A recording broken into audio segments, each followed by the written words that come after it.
네, 오늘 우리에게 주시는 하나님의 말씀입니다. 다 같이 봉독하겠습니다. 시작.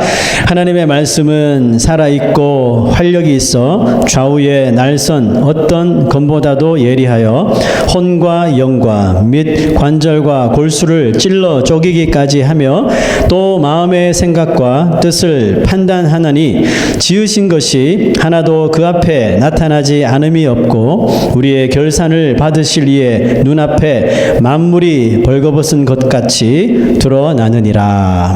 아멘. 반갑습니다. 해피 뉴 이어. 10년 전 교회를 개척하기 위해서 제가 기도하면서 신중하게 생각한 것이 바로 교회 이름이었습니다. 원래 교회 간판을 잘 또 달아야지 또 성도들이 몰려온다는 그런 또 헛소문을 제가 듣고 다른 사람들에게 교회 이름을 어떻게 하면 좋겠느냐 조언도 받고 또 현재 지구상에 있는 교회들 이름이 무엇인가 또 샅샅이 뒤져보기도 하고 중복이 안 되면서 독특한 그런 이름을 지어야 되겠는데 뭐 장명소를 찾아갈 수 없고 그죠? 그래서 고심하면서 고민하다가 찾게 된 이름이 바로 건강한 이 교회라는 이름인데요. 거의 대부분의 교회들이 추구하는 목표가 뭐냐 하면 이 건강한 교회가 되자. 이것이 추구하는 목표죠. 저 또한 이제 개척을 앞두고 또 그런 교회를 세우기를 진짜 꿈꾸면서 기도했는데 하나님께서 이런 마음을 주셨어요. 어차피 내 개척 목표가 또 이 목회 철학이 좀 건강한 교회라면 그냥 이름으로 하지 뭐. 원래 건강한 교회가 되기 위해서 그런 이름을 찾았는데 뭐 그냥 건강한 교회로 하지 뭐 이런 식으로 정하여서 뭐 그렇게 이름으로 정하니까 잊어버릴 리도 없고 또 한 번씩 부를 때마다 또 다시 마음을 새롭게 하고 그 뜻에 부합한 교회가 되지 않겠느냐 하는 마음이 이렇게 작용을 해서 지금의 건강한 교회가 이제 탄생된 것입니다. 새해가 되면 많은 목회자들마다 한 번 이상씩은 내뱉는 말이 그거예요. 올해는 우리 건강한 교회가 됩시다. 네? 건강한 교회를 닮읍시다. 그런 말을 들을 때 저는 참 마음이 흡족해져요. 우리 교회를 닮기 원하는구나. 사실 그게 아닌데 하여튼 뭐 그런 말을 들으면서 내심 내 마음으로는 정말 우리 교회가 그 이름처럼 건강한 교회 그런 모범이 되어서 정말 우리 건강한 교회를 닮기 원하는 그런 교회가 되면 정말 좋겠다는 그 생각을 저 혼자 했어요. 그렇게 될 수 있겠죠? 네, 세 분이 고개를 끄덕였어요. 건강하다는 말은 여러분 우리가 그 외적으로 보기에 사람이 좀 이렇게 튼튼해 보일 때 건강하시다 뭐 이런 말을 우리가 흔히 하기도 하는데요. 실제적으로 건강한 사람의 그 기준은 뭘까요? 우리의 몸이 건강을 유지하기 위해서 정상적인 그런 기능을 하고 있는가를 보아야 되겠죠. 겉으로는 아주 이렇게 건강해 보이지만 어떤 사람은 몸 안은 아주 건강에 빨간불이 켜져 있는 사람도 있을 수 있기 때문에 그렇죠. 뭐 이런 사람의 문제는 뭘까요? 우리 몸에 꼭 필요한 이런 영양소들을 골고루 이렇게 섭취하지 못하거나 아니면 이 몸에 해로운 것들을 마다하지 않고 계속해서 받아들였기 때문일 거라고 생각하는데요. 의학적으로 보니까 우리가 건강한 몸을 잘 유지하기 위해서는 그 5 major nutrition이 있어야 된다고 하더라고요. 그건 뭔지 대충 아시죠? 네, 뭐 탄수화물, 단백질, 지방, 무기질, 그 다음에 뭐 비타민, 그 외에도 있는데 일단 이 5가지 이 영양분을 골고루 잘 이 몸에 적당히 균형 있게 채워질 때 그 몸이 건강을 잘 유지할 수 있다라고 이렇게 의학자들은 말하고 있더라고요. 올 한 해도 우리 건강한 교회 가족들이 우리가 육적으로도 건강해야 되잖아요. 육이 건강해야지 우리가 신앙생활도 올바로 할 수 있잖아요. 마음은 원인데 왜 골골골 하면 신앙생활 제대로 못하는 거예요. 그래서 우리가 이와 같은 5가지 메이저 이 영양소들을 잘 여러분 섭취하셔서 건강한 몸을 한 해 동안 잘 유지하시길 부탁드립니다. 오늘 제가 말씀드리고 싶은 것이 바로 이 영양이라고 하는 이 단어와 밀접한 관계가 있습니다. 그 R.C. 스프롤 교수가 말하기를 그리스도인들의 영적 성장을 위한 그리스도인들의 이런 영적 성장을 위한 5가지 그 필수적인 영양소에 대하여 글을 썼는데요. 제목이 이래요. 5 things every Christian needs to grow. 이것을 이제 그대로 한국말로 이 직역을 하게 되면 성장을 위해서 모든 그리스도인들에게 필요한 5가지 항목, 뭐 이렇게 직역할 수 있겠죠. 그런데 이 책을 이제 한글로 번역한 분이 이 책 제목 Five Things Every Christian Needs to Grow, 이 제목을 좀 재미있게 듣기 쉽게 이렇게 번역을 하셨는데요. 어떻게 번역했냐면 당신은 건강한 그리스도인입니까? 이렇게 번역을 했더라고요. 좀 마음이 와닿는 것 같아요. 제가 한번 질문해 볼 거예요. 여러분은 건강한 그리스도인입니까? 네. 나도 모르고 여러분도 모르고 주님만 아시겠죠? 네. 건강한 교회 우리 교회 멤버들이 건강한 성도로 성장하기 위해서 반드시 가져야 할 이 5가지 필수 영양소에 대하여서 제가 일월 한 달 동안 좀 말씀을 할 예정인데요. 원래는 우리가 이 팬데믹 때문에 별도로 이렇게 일꾼 수련회를 우리가 하지 못하는 상황이라 제가 한 달 동안 이 주일 말씀을 통해서 이 수련회를 대신 하려고 합니다. 그러니까 적어도 이 한 달 동안 빠지지 마시고요. 매주 오셔서 잘 이렇게 경청하셔서 올 한 해 우리 모두가 정말 영적 성장을 이룰 수 있는 귀한 우리 교회가 되시길 부탁드립니다. 오늘은 첫 번째 시간으로 건강한 성도가 되기 위해서 가장 필요한 핵심적인 요소, 여러분 뭘까요? 건강한 성도가 되기 위해서 절대로 빠지지 말아야 할 첫 번째는 바로 하나님의 말씀입니다. 말씀부터 우리가 살펴보려고 하는데요. 그리스도인들에게 성경이, 하나님의 말씀이 얼마나 중요한가를 말하자면 정말 저는 끝이 없을 정도로 강조하고 또 강조할 수가 있는데요. 그 중에서도 가장 자신 있게 강조할 수 있는 것은 뭐냐면 피조물인 우리 인생이 창조주이신 하나님을 알 수 있는 그 통로가 바로 하나님의 말씀이라는 겁니다. 자, 말씀부터 한번 보죠. 고린도전서 1장 21절에 이런 말씀이 있습니다. 하나님의 지혜에 있어서는 이 세상이 자기 지혜로 하나님을 알지 못함으로 그랬죠. 우리 사람이 자기 스스로 자기의 지식이나 지혜로서 전능하신 하나님을 알 수 없다고 이렇게 말하고 있어요. 하나님께서 전도에 미련한 것으로 믿는 자들을 구원하시기를 기뻐하셨도다.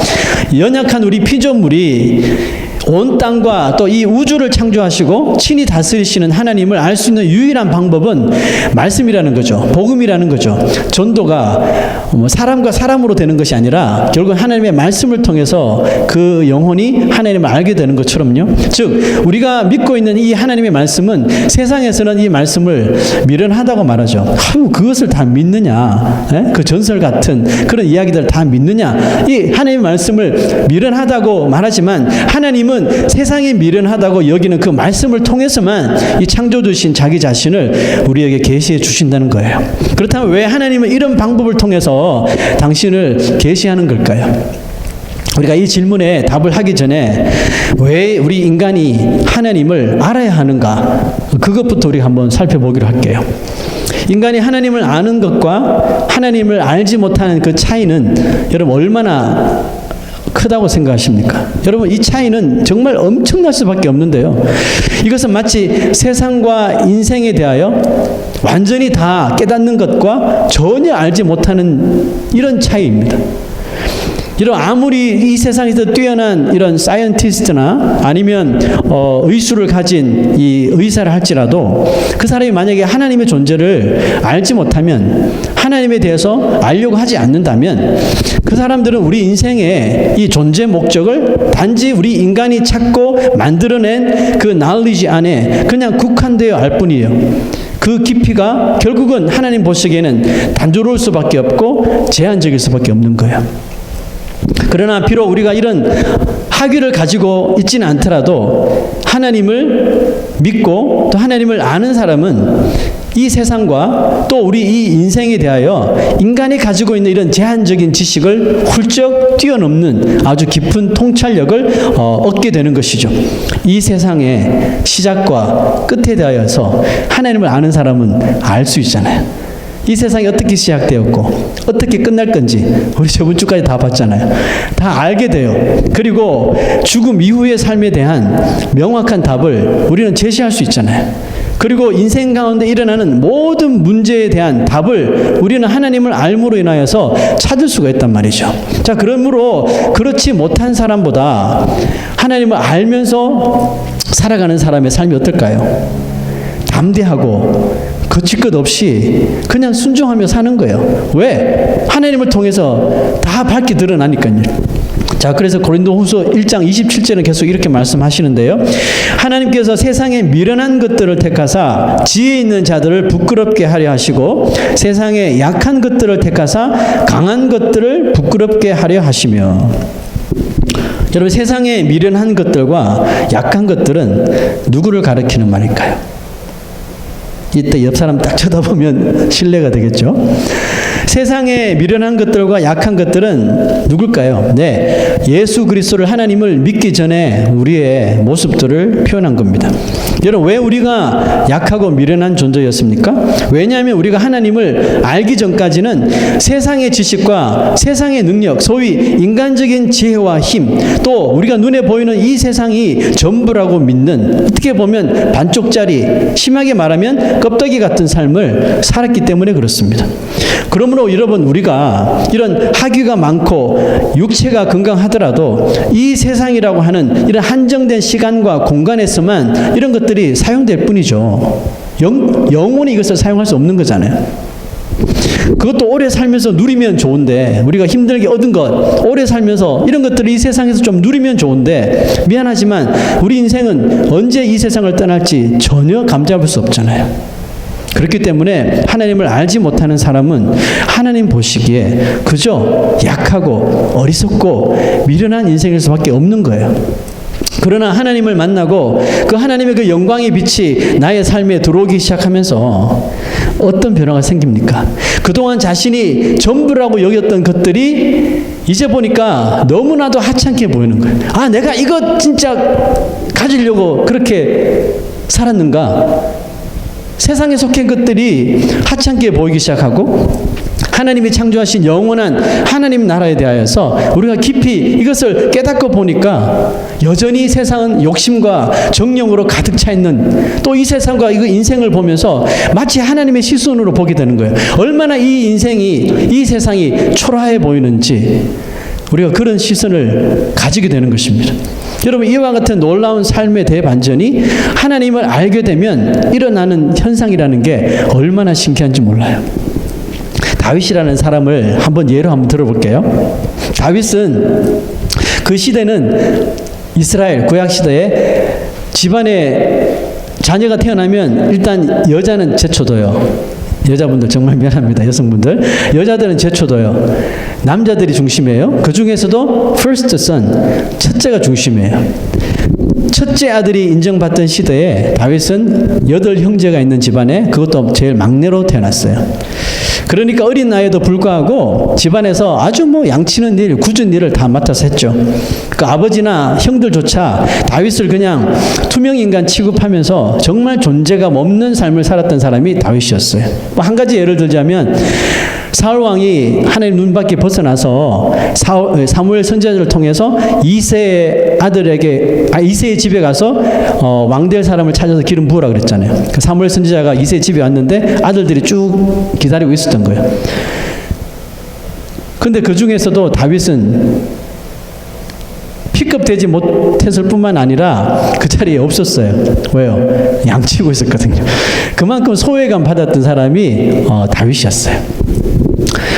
하지만 다윗은 그런 집에서 아버지나 형제들에게 푸대접 받았지만 그런 푸대접 따위 그렇게 신경 쓰지 않고 살았던 사람인 것 같아요. 왜냐하면 다윗이 가족에게나 사람들에게나 존재감이 없었지, 하나님 앞에서는 그 누구도 따라오지 못할 만큼의 존재감을 정말 마음껏 뿜어내면서 살았던 사람이었기 때문에 그래요. 다윗이 살면서 배운 거라고는 양치는 일밖에 없었어요. 그렇죠? 그러므로 이 다윗의 어린 시절 심하게 표현하면 좀 이렇게 무식한 삶을 살았다는 거겠죠. 그런데 그 무식한 양치는 목동 다윗이 그 하나님의 픽업을 당하고 하나님의 은혜로 왕이 되었을 때는 그 당시만 해도 그 작고 약한 나라 이스라엘을 세계를 주름잡는 그런 나라로 이 다윗이 변모시켰다는 거죠. 자, 여러분 다윗이 언제 학교 들어가서 정치학을 배웠습니까? 뭐 행정을 배웠습니까? 아니면 전쟁론을 배웠습니까? 이런 거 배운 적이 없거든요. 그런데 어떻게 다윗은 그가 왕이 되고 약한 나라를 초강대국으로 이렇게 강한 나라로 변모시킬 수 있었을까요? 그것은 다윗이 하나님을 어릴 적부터 알 뿐만 아니라 하나님의 마음에 정말 합당한 삶을 살았기 때문인데요. 여러분, 그렇다면 어떻게 사는 것이 하나님 마음에 합당한 삶이 되는 걸까요? 자, 계속해서 우리 다윗을 한번 볼게요. 어린 목동 다윗이 집에서 정말 투명인간 취급을 받으며 양치는 일을 합니다. 그 양치는 일을 했을 때에도 다윗은 불평하지 않아요. 불평하지 않고, 이것 또한 하나님이 나를 사랑하셔서 내가 제일 적임자이기 때문에 우리 집에서 형들을 다 제쳐두고 나에게 이 일을 맡긴 거야, 이렇게 해석하는 거예요. 그래서 하나님께서 나에게 주신 것이기 때문에 내가 나이는 어리지만 최선을 다해서 이 양들을 지키리라 하고 보살폈단 말이에요. 가끔 사자나 이런 곰이 나타나서 자기가 이 케어하는 양들을 물어서 막 가잖아요. 그럼에도 불구하고 다윗은 끝까지, 제 말이 아니에요, 성경에 기록되어 있어요, 끝까지 쫓아가서 사자를 잡아서 그 갈귀를 잡고 입을 열어가지고, 힘이 보통이 아니고 이 입을 강제로 열어서 그 양을 뺏어서 왔다는 것이죠. 그러니까 뭐 사자나 곰이 자기 키우는 양들 앞에 나타나면 다윗은 그 앞에 딱 서서 양들을 보호했다는 것이죠. 그래서 사자나 곰 세계에서는 절대로 다윗한테 가지 마라, 뭐 이런 소문이 있었겠죠. 하여튼 뭐 그것뿐이 아니었습니다. 이 목동 다윗은 전쟁에 참여한 형들에게 점심을 갖다 주기 위해서 나갔는데, 어떤 블레셋 이 큰 거인 장수가 하나님의 백성들을 모욕하고 하나님을 모욕하는 소리를 듣고 그냥 열이 나가지고, 열이 받쳐가지고 그 자리에서 뛰쳐나가죠. 자기 큰형이, 야, 너 쓸데없는 짓 하지 말고 집에 가, 너 전쟁 구경하러 왔잖아, 이렇게 그 당시에도 그렇게 무시함을 당했음에도 불구하고 무슨 소리 하느냐고 하나님의 이름에 모욕을 당하는데, 골리앗 앞에 나가서 그 어린 다윗이 정말 까랑까랑하는 목소리로 골리앗 앞에 싸우자고 대들었던 거 아닙니까? 도대체 어린 다윗이 어떻게 그런 일을 감당할 수 있었을까요? 도대체 그는 왜 무서운 짐승들도 두려워하지 않고 그 당시 최고의 장수였던 골리앗의 칼도 두려워하지 않게 되었을까요? 혹시 그에게는 정말 타고나면서 짐승들을 두려워하지 않는 그런 신비적인 용기를 가지고 태어난 겁니까? 어떤 사람도 절대로 앞에서도 겁먹지 않는 그런 용기를 타고난 것입니까? 그렇지 않다는 것 여러분 너무나도 잘 알 거예요. 다윗은 너무나도 평범한 그냥 어린 목동의 삶을 살았던 어린 소년이었어요. 그런데 다윗에게 있었던 것은 다름 아닌 하나님이 자신을 만드신 창조주시라는 것이고, 또 그 창조주신 하나님께서 지금도 살아계셔서 양을 돌보고 있는 나를 지켜주실 것이라는 것을 늘 믿고 있었다는 것이죠. 그러므로 사자나 곰들이 양들을 해치려고 왔지만 다윗은 하나님이 나를 지켜주시는 것처럼 나도 내 양들을 지켜야 되겠다, 하나님의 이름으로 사자 앞에 곰 앞에 당당하게 나섰더니 오히려 사자와 곰들이 도망가는 형국이 일어나더라는 것입니다. 이처럼 하나님이 살아계신 하나님이시고 능력을 나타내신 하나님이심을 절대로 의심하지 않는 그 흔들리지 않는 신앙이 다윗에게 있었기 때문에 그런 일들을 다 가능하게 만들었다는 거죠. 오직 그거 하나만 믿고 그런 무서운 짐승들 앞에서 나타날 수 있었고, 골리앗 앞에도 담대하게 설 수 있었던 것입니다. 어린 나이지만 정말 하나님을 알아보고 의심 없이 믿었던 다윗을 하나님은 놓치지 않으셨어요. 그죠? 사무엘 선지자가 그 이새의 8명인데 7명만 있었잖아요. 한 명씩 보고 그냥 기름 막 부으려고 그랬잖아요. 사무엘이. 왜? 막 너무 잘생기고 멋있고 막 여러분들처럼. 리액션이 전혀 없어요. 여러분들처럼 막. 사무엘이 선지자인데도 그냥 외모가 너무 출중하니까 이 사람이 왕이 될 사람이다, 기름 거의 부을 뻔했잖아요. 근데 하나님이 아니다, 내가 그를 버렸노라. 7명을 다 스쳐 지나갔는데 이제 사람이 없잖아요. 근데도 하나님 없는데요? 하나님 또 있다. 없어요. 또 있다. 그래서 물어본 거 아니에요, 아버지한테. 얘들이 답니까? 아니요, 막둥이 하나 더 있습니다. 양치고 있는데요. 그래서 걔 데리고 오지 않으면 내가 떠나지 않겠다. 다윗이 들어오자마자 하나님께서 그가 그 경상도 말로 가가다 가가다 바로 그냥 알아보시고 급하게 이 다윗의 머리에 기름을 부으신 거 아닙니까? 하나님은 자기 자신을 어릴 때부터 알고 믿었던 그 짐승들 앞에서도 믿었던 그 이 다윗을 놓치지 아니하시고 픽업을 하시죠. 또 그의 삶을 일약 목동의 자리에서 왕의 자리에까지 앉혀주신 것입니다. 자, 여러분, 우리가 이 다윗의 스토리를 보면서 다윗이라는 사람은 일개 목동이었는데 이스라엘의 왕이 되었다는 거, 여기에 자꾸 포인트를 우리가 맞추는데 그것도 중요하지만 그것보다 더 중요한 것은 그게 아니에요. 다윗이 하나님의 존재를 온전히 믿었을 때 정말 별 볼 일 없는 그런 직업을 가지고 있었던 다윗이었지만 하나님이 픽업하시니까 이제 하나님의 백성들을 다스리고 책임질 수 있는 인물로 키워주시더라는 것입니다.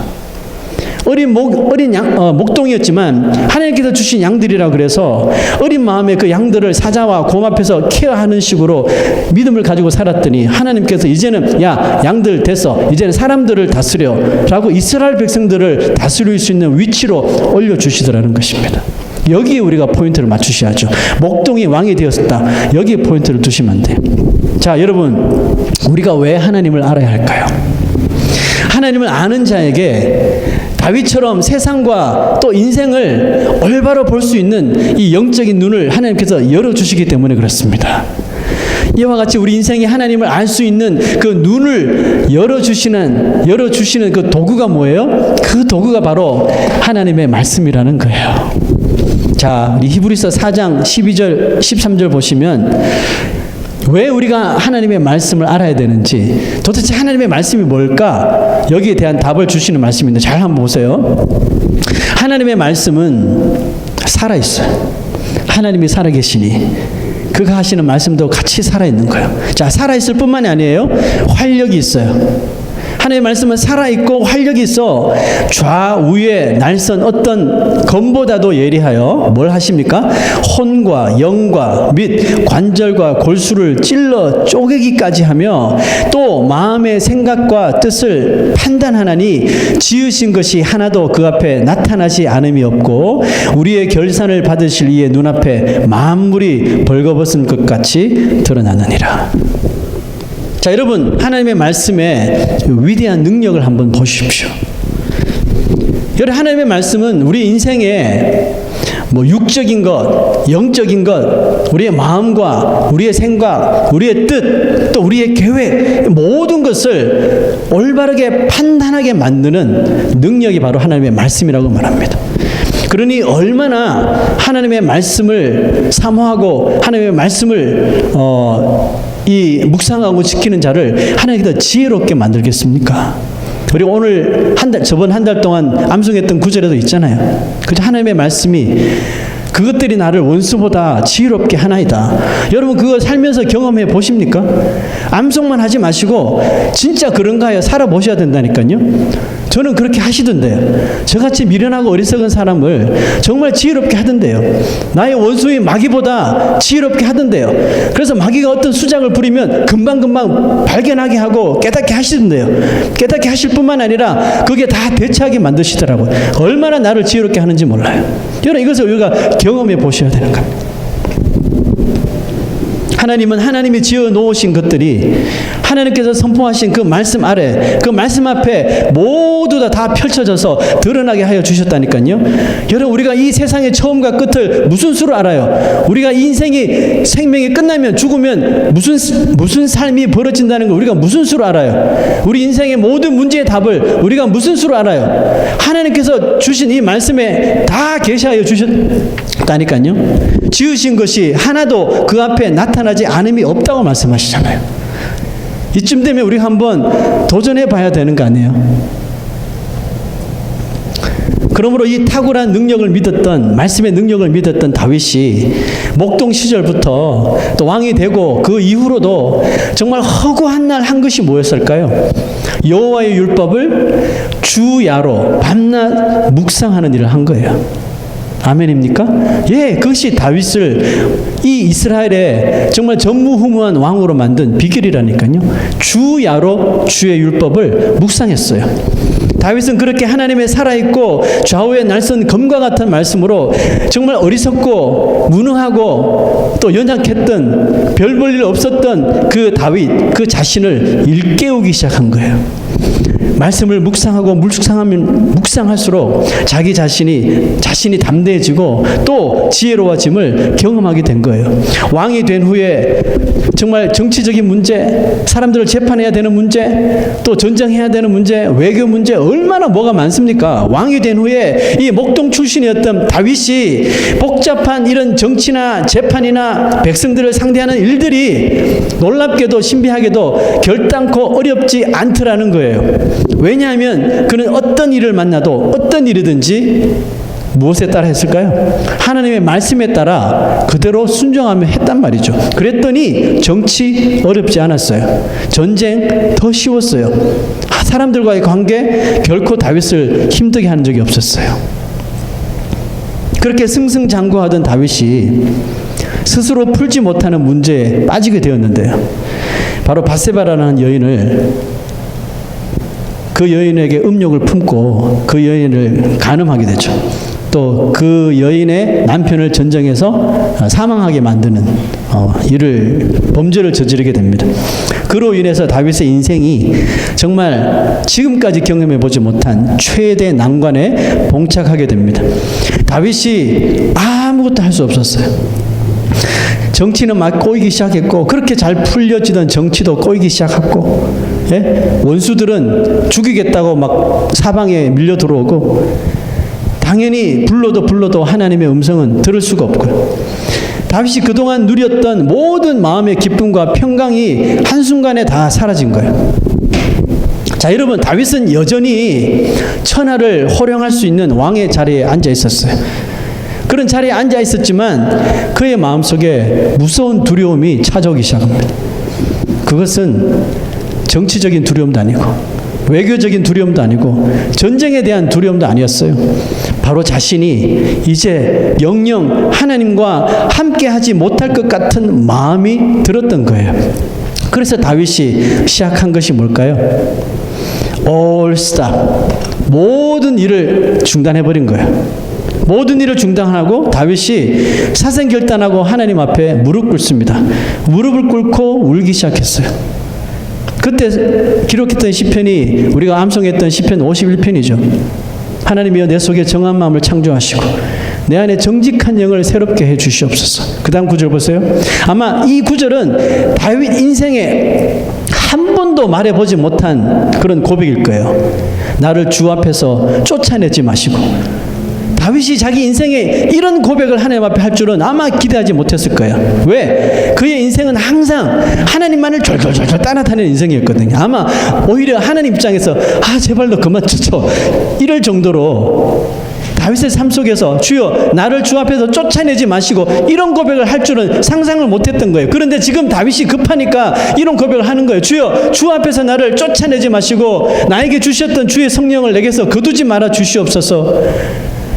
나로 하여금 주의 구원의 즐거움을 회복시켜 달라고 다윗이 모든 일을 중단하고 그 왕이 왕좌에 내려와서 눈물을 흘리며 금식하며 하나님 앞에 애통했다는 거예요. 다윗은 인생 처음으로 하나님이 자신에게서 떠나시는 일이 어떤 것인지 경험한 거예요. 그것을 경험하고 나니까 안 되겠던 거예요. 그 왕이고 뭐고 지금 다 집어치우고 그냥 죽기 살기로 하나님 앞에만 매달린 거예요. 주님 나를 주 앞에서 제발 쫓아내지 말아달라고. 아마 다윗의 신하들이 다윗의 그런 모습을 봤겠죠. 아마 최측근 신하들은 다윗이 무슨 일을 저질렀는지 다 알고 있겠죠. 그럼에도 불구하고 다윗이 저렇게 세상을 다 잃은 것처럼 하는 행동을 보고 신하들이 좀 의아해했을 수도 있어요. 왜냐하면 여러분 그 시대의 왕이라고 하는 존재는 지금 이 시대의 대통령하고는 게임이 안 되잖아요. 왕은 그냥 신 자체였잖아요. 그러므로 그 당시 왕의 권력을 가진 사람에게는 다윗이 저지른 행동 물론 나쁜 일이죠. 그런데 그 당시로 한번 상황으로 보면 그다지 그렇게 저렇게까지 죽을 것처럼 행동할 일은 아니라는 거죠. 그죠? 그 신하들이 보기에 정말 다른 무슨 큰 일이 다윗에게 생겼나 보다 이렇게 생각할 수도 있었다는 거죠. 그런데도 다윗이 그렇게 자신의 인생을, 나라를 잃은 것 같은 모습을 보일 수 있었던 것은 뭐예요? 비록 죄를 지었지만 이미 다윗의 삶 속에는 하나님의 말씀을 통해서 하나님 나라의 그 가치관을 분명하게 가지고 있었기 때문인 거예요. 세상적으로 볼 때는 정말 별거 아닌 일일지라도 신하들이 보기에 그 왕의 눈에 든 여인 데리고 하룻밤 잔 거 무슨 일이야? 이렇게만 말할 수 있는, 볼 수 있는, 정말 세상적으로 신하들의 눈으로 볼 때는 별일 아닌 일일지라도 하나님의 말씀을 생명처럼 여겼던 다윗은 그 별거 아닌 일 때문에 가슴을 찢으며 금식을 하면서 회개하는 삶을 하나님 앞에 보였다는 거예요. 왜 그럴까요? 다윗이 왜 그렇게, 정말 그 시대 왕으로서는 별거 아닌 일일 수도 있었는데 왜 그 일에 그렇게 목숨을 걸며 그렇게 애통했을까요? 자, 오늘 이 히브리서 4장에 나오는 마지막 구절 보세요.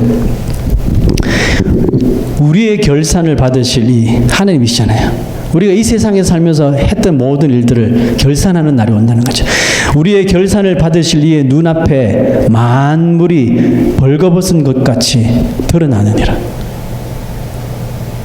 우리가 이 세상 살아가면서 행했던 모든 일들과 예수를 믿고 하나님을 알면서 행했던 모든 행동들 벌거벗은 것 같이 그 하나님 앞에 다 드러나겠대요. 다윗이 너무너무 두려운 거예요. 너무너무 두렵고 염려가 돼서 그렇게 이런 행동을 신하들 앞에서 보인 거죠. 자, 여러분, 이처럼 성경의 하나님의 말씀의 이 진가는 우리에게 이 세상을 올바로 보고 올바로 살아갈 수 있는 바른 교훈을 주시는 것입니다. 비록 이 하나님의 말씀에 따른 바른 교훈이 이 세상에서는 철저히 무시되고 있지만 우리 하나님은 여전히 변함없이 이 하나님의 말씀이 제시하는 바른 삶, 바른 교훈을 매우 중요하게 여기시고 다윗처럼 세상에서는 별일 아닌 일이지만 하나님 말씀에 비춰보니 이것은 죽을 일이야라고 가슴을 찢으며 회개할 수 있는 삶, 그런 삶을 하나님께서 중요하게 보신다는 것입니다. 그래서 히브리서 기자가 이 시대 그리스도인들에게 비수를 꽂는 말을 했죠. 자, 한번 구절을 보세요. 때가 오래되었으므로 너희가 마땅히 선생이 되었을 터인데 너희가 다시 하나님의 말씀의 초보에 대하여 누구에게 가르침을 받아야 할 처지이니 단단한 음식은 못 먹고 젖이나 먹어야 할 자가 되었도다. 여러분, 좀 비수가 되어 여러분을 찌릅니까? 때가 오래되었다 그러잖아요. 하나님 알게 된 지 오래됐다는 뜻이겠죠. 하나님 믿은 지 오래되었는데, 자, 그 경력만 따지면 그 사람은 이제 누구 데려다 앉혀놓고 하나님을 가르쳐주는 위치에 있어야 된다는 거예요. 그런데 보니까 하나님 아는 것은 오래됐는데 아직까지도 하나님 말씀에 가장 그 베이직한 것, 하나님 누구지? 이걸 설명 못하는 거예요. 그런 초보에 대하여 여전히 누구에게 가르침을 받아야 할 처지래요. 경력으로 따지면 하나님의 말씀을 단단한 음식을 먹어도 완전히 소화할 만한 그런, 정말 강대상에서, 이 강단에서 좀 깊은 이 메시지를 던져도 쫙쫙 씹어 먹으면서 완전하게 소화해내는 정도가 돼야 되는데 조금만 어렵게 들어가 버리면 그냥 멘붕에 빠지고 무슨 소리인지 모르고 막 이해하지 못하고 말씀이 어려워요 그러고 그렇게 살았다는 겁니다. 여러분, 이 시대 교회 안에는 이 히브리서 기자가 말한 오래된 신자들이 진짜 많습니다. 그런데도 교회는 보세요. 오래된 신자들은 넘쳐나는데도 교회를 보셔요. 교회는 경건하지 못합니다. 교회가 세속적이고 교회 안에서 인간관계가 무너집니다. 하나님을 안 지는 정말 오래됐는데 교회 안에서 인간관계를 못하는 거예요. 성도들 간에 인간관계를 못해요. 다투긴 하고 질투하고 서로 상처 주고 헤어지고 교회는 갈라서고 신자들끼리 만나도 이 영적인 유익을 주지 못해요. 교회에서 친교를 해도 그냥 세상적인 이야기와 이런 세상에 일어난 해프닝들로 인하여서 성령 하나님의 그 임재를 받아야 할 그 유익한 친교와 모임이 그냥 온갖 세상의 잡다리한 것들로 다 가득 채워지는 거예요. 여러분, 이게 솔직한 이 시대 교회의 그런 모습 아니에요? 때가 오래되었는데도 불구하고 여전히 우리가 모여있는 공동체는 이렇게 더 세속화되어 가고 있는 거예요. 만약에 그 오래된 신자들이 처음 하나님을 알기 시작할 때, 하나님의 말씀을 믿기 시작할 때부터 하나님의 말씀을 사모하고 정말 다윗처럼 목마른 사슴처럼 하나님을 갈급하고 하나님의 말씀 생명의 양식을 정말 그렇게 사모하고 갈급했다면 교회는 지금보다 훨씬 더 거룩하고 사랑이 가득한 그런 공동체가 되었을 것이고, 세상은 그런 교회를 바라보며 나도 저 공동체 안에 들어가고 싶어, 나도 저런 무리들의 모임에 들어가고 싶어, 이렇게 부러워할 모습으로 세상이 교회를 부러워하며 정말 칭송할 수 있는 그런 위치에 분명히 되었을 거라고 생각해요. 우리 건강한 교회도 예외는 아니라고 생각합니다. 우리가 10년을 함께 이 공동체 안에서 우리가 같이 신앙생활을 했지 않습니까? 과연 우리는 달라져 있습니까?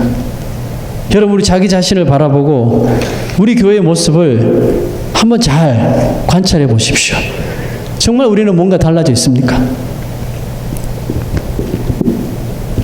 여러분, 성경을 그저 그냥 믿는 것하고 성경을 펴서 그 말씀을 읽는 것하고는 엄청난 차이가 있다는 것을 여러분 아셔야 돼요. 여러분, 사실 성경을 믿는다고 하는 사람 가운데 왜 성경을 믿는지조차 모르는 사람들이 태반입니다. 뭘 봤어야 알죠. 어디에 어떤 구절이 있는지도 모르고, 어디에 신약이고 어디에 구약인지도 모르고, 이 성경 가지고 다니기 불편해서 그 작은 폰에다가 다 있고, 뭘 그 나쁘다는 소리는 아니에요. 그러나 다음은 여러분들 알아서 이해하시고요. 여러분, 소위 이 말씀을 덮어놓고 무턱대고 믿어서는 안 된다는 거예요. 폰 속에 감춰놓고 저장하고 믿지 말라는 거예요. 여러분, 안 믿는 것보다는 믿는다고 고백하는 그 말이 듣기는 좋을 수 있어요. 그런데 여러분, 분명히 큰 문제가 머지않아 그 사람 앞에 닥치게 되어 있습니다. 무슨 문제가 닥칠까요? 하나님을 알고 내가 성경을 믿는데도 인생에 찾아오는 그 문제 앞에서 정작 아무런 답을 찾지 못해서 이리 뛰고 저리 뛰고 막 방황하면서 죽겠다고 소리치는 자기 자신의 모습을 발견하게 될 거라는 거예요. 분명한 일입니다.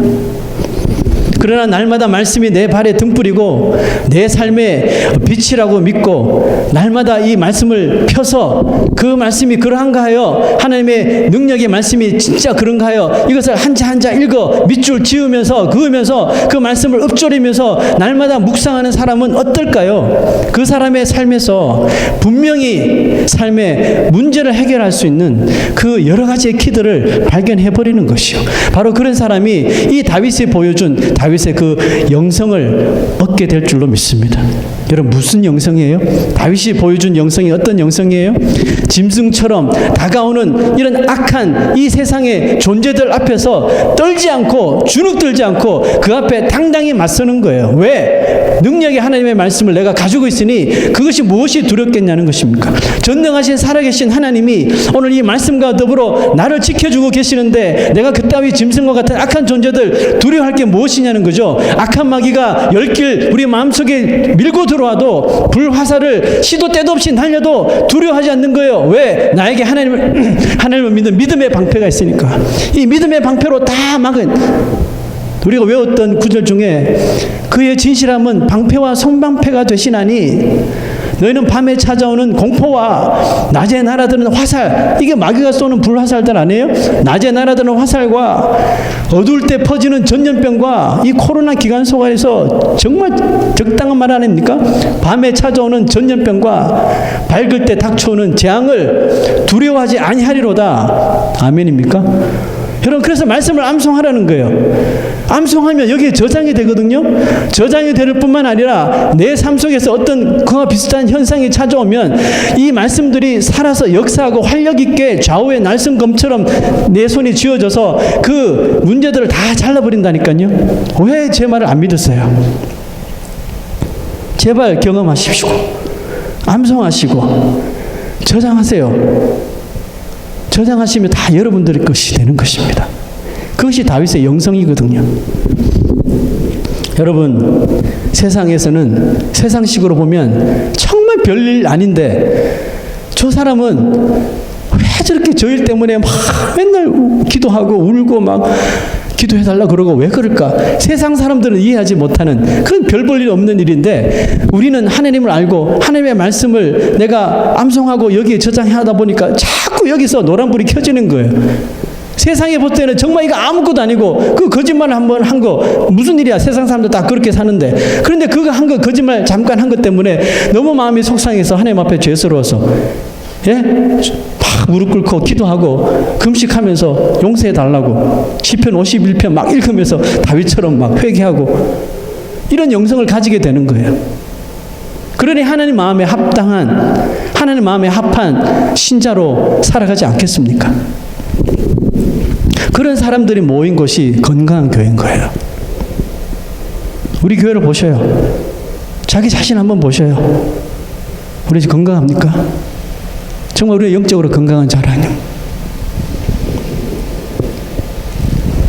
건강한 교회 성도를 만들기 위해서 제가 오늘 프로젝트라고 이렇게 감히 프로젝트라고 이렇게 제목을 지어봤어요. 건강한 교회 만들기 프로젝트. 솔직히 자신은 없어요. 새해부터 힘없는 힘 빠지는 소리를 해서 진짜 죄송한데 제가 여러분들의 하루하루를 다 이렇게 보지 못하기 때문에 장담을 할 수가 없어요. 그래서 하나님 앞에 맡기는 것밖에 없어요. 저는 이렇게 던져놓고 맡기는 거예요. 제발 우리 성도들이 이 한 달 동안에 이 일꾼 수련의 말씀을 통해서 전 뭔가 좀 마음에 뭔가 좀 새겨지고 내가 좀 달라져야 되겠구나.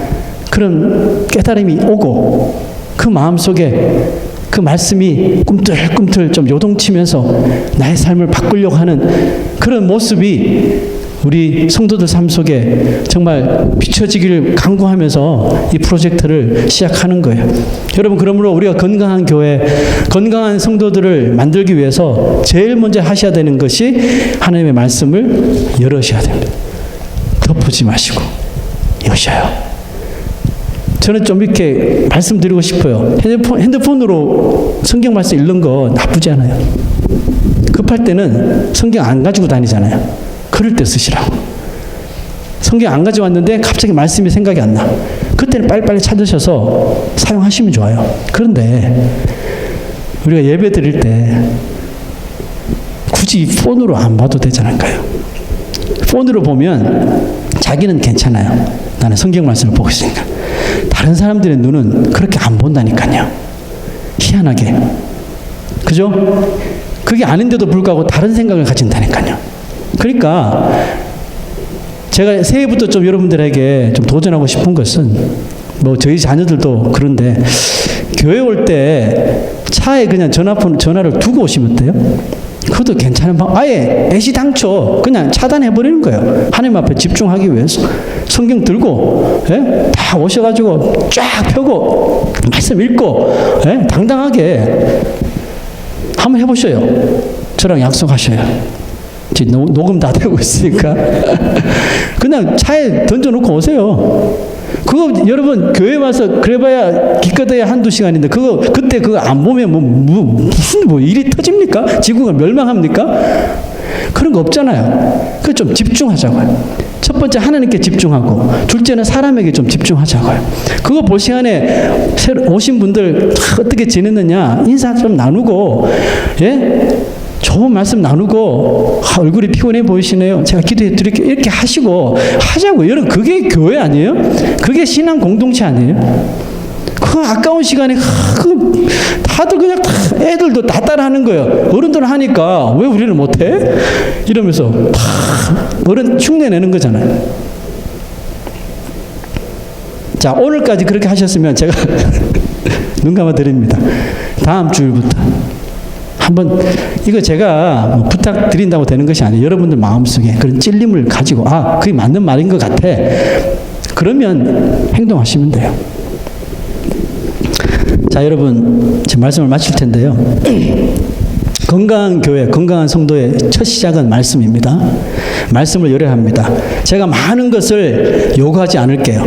지금 현재 우리가 하고 있는 그 바이블 타임을 하루도 거르지 말고 읽으셔요. 만약에 진짜 급한 일로 오늘 못 읽었으면 내일 어제 것까지 다 읽으셔요. 작정하셔야 돼요. 또 그 말씀을 읽고 그 디렉션대로 가시면 돼요. 그냥 한번 묵상하시고 그 가운데서 나를 터치하는 구절 발견해내서, 혼자 있으시면 혼자 그것을 쉐어링하고, 누가 옆에 있으면 같이 쉐어링하고, 이렇게 하시라고요. 그래서 그 하루에 주시는 그 말씀의 영양분을 그날 섭취를 하시라고요. 그러면 건강해지겠죠. 제가 뭐 하루에 뭐 성경 30장 읽어서 이런 거 요구 안 합니다. 하루에 기껏해봐야 한 장, 그거 하시자는 거예요. 너무나 감사하게도 원래 바이블 타임이 싹 바뀌었어요. 그 내가 전화해서 물어보니까 원래 처음으로 이것이 바뀌었대요. 그 X 버전이 구약과 신약을 동시에 담는 것은 이번이 처음이래요.